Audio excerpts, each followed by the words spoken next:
பண்ருட்டி மக்கள் அனைவருக்கும் வணக்கம். நான் உங்க பை சியூ. பண்ருட்டி பலா திருவிழா இந்த வருஷம் மே 10ஆம் தேதி வந்து கண்டக்ட் பண்ண போறாங்க. ஸோ உங்க ஃப்ரெண்ட்ஸ் அண்ட் ஃபேமிலிக்கு இந்த வீடியோ ஷேர் பண்ணிக்கோங்க. இந்த பலாப்பழத்தை ஏன் வந்து ஒரு திருவிழாவை செலிப்ரேட் பண்றாங்கன்னு பார்த்தீங்கன்னா, அதுக்கு முன்னாடி ஒரு விஷயம். போன வருஷம் தான் முந்திரியும் பலாவையும் வந்து பண்ருட்டியில வந்து பண்ருட்டிக்காக, அதாவது புவிசார் குறியீடு வாங்கியிருந்தாங்க.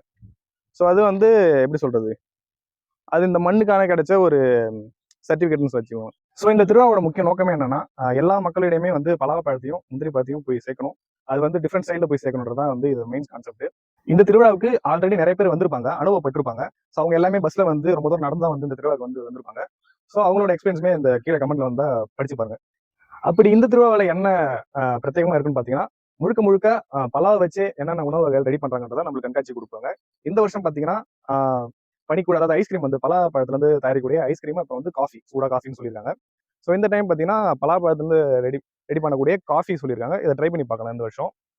மறக்காம இந்த திருவிழாக்கு வரணும்னு நினைச்சீங்கன்னா பைக்லயோ கார்லயோ வர ட்ரை பண்ணுங்க. ஏன்னா நம்ம பண்ருட்டில இருந்து சாத்திப்பட்டு வரைக்கும் பஸ் தான் வரும். அதுக்கப்புறம் நாளோட வரைக்கும் நம்ம போகணும்னா கிட்டத்தட்ட சாத்திப்பட்டு வந்து உள்ளார வந்து ஒரு 5 கிலோமீட்டர் நடந்து போற மாதிரி இருக்கும்.